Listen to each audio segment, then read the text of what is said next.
Fala comigo, mais um vídeo nesse canal. Hoje vamos falar de Argentina, de Lionel Scaloni e de Lionel Messi, certo?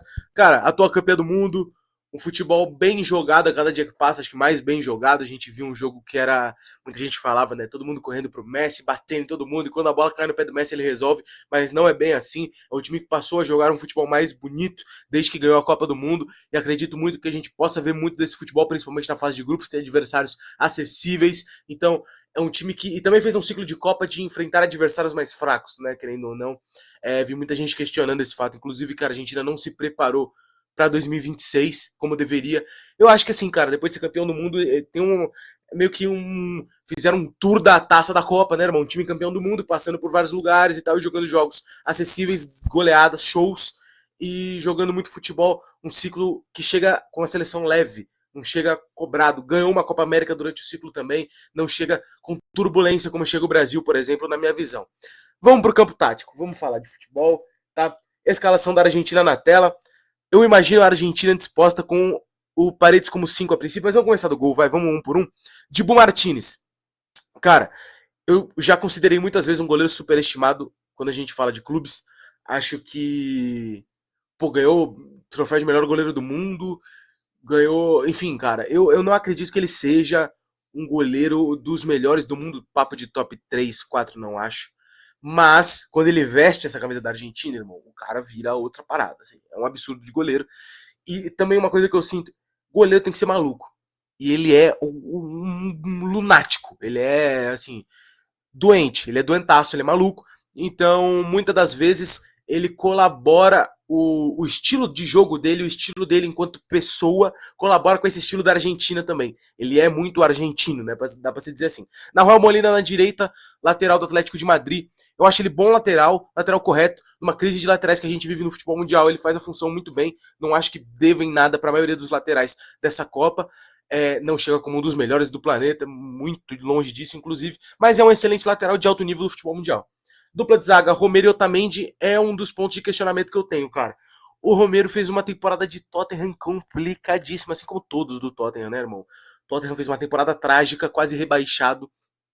Temporada assim, não, nem pra esquecer, mas pra lembrar mesmo, né? Pra assim, nunca mais, porque o Tottenham fez uma temporada pavorosa e ninguém conseguiu se salvar dali, irmão.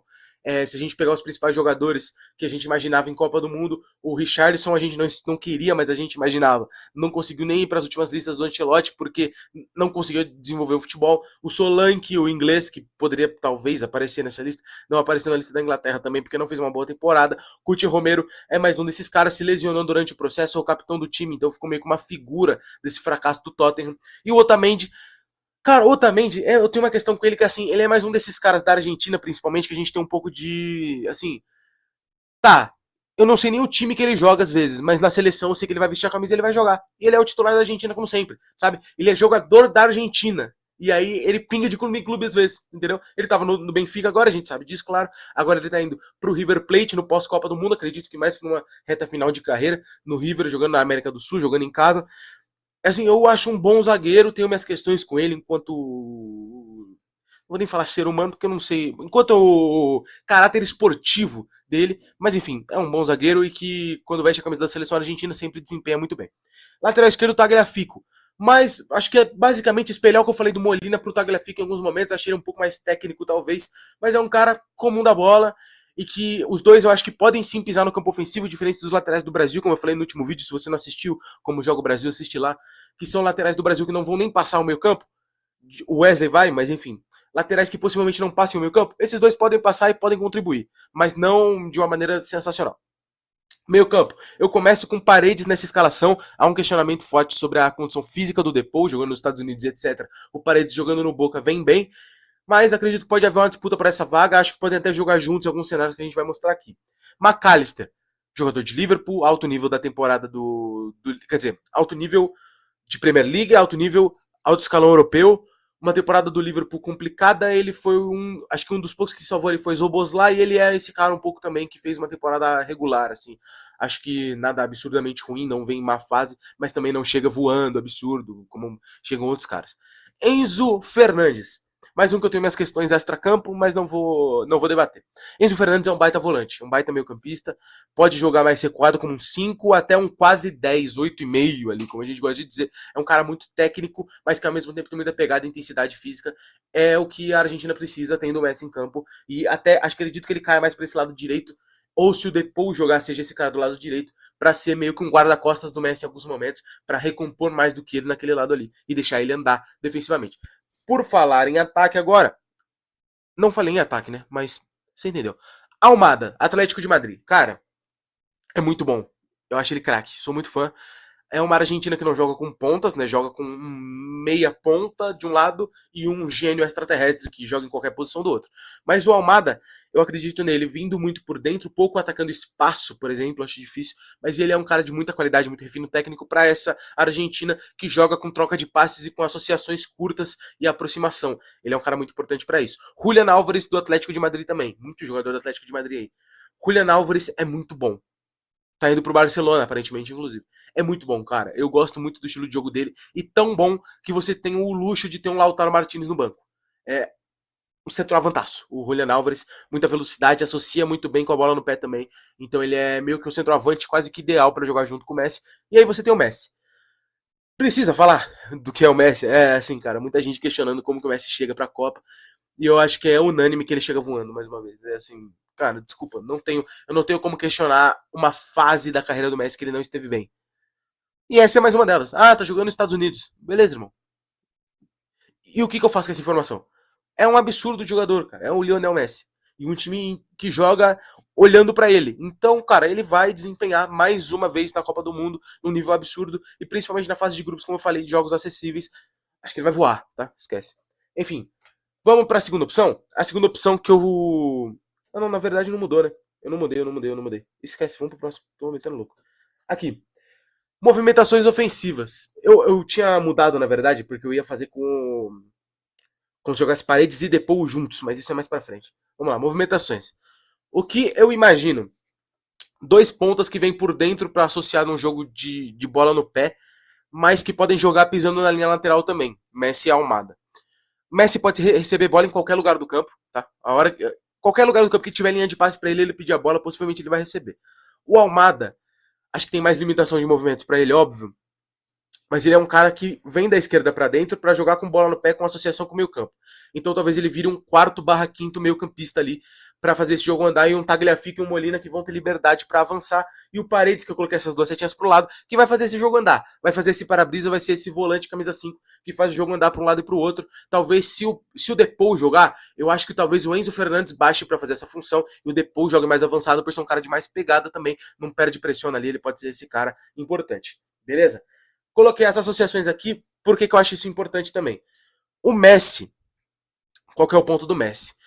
É difícil ler o Messi taticamente em alguns momentos, porque ele é um cara que ele se move tanto em campo, ele tem tanta liberdade para jogar nesse time, que ele não se preocupa com aonde ele tá no momento com bola. O que eu quero dizer?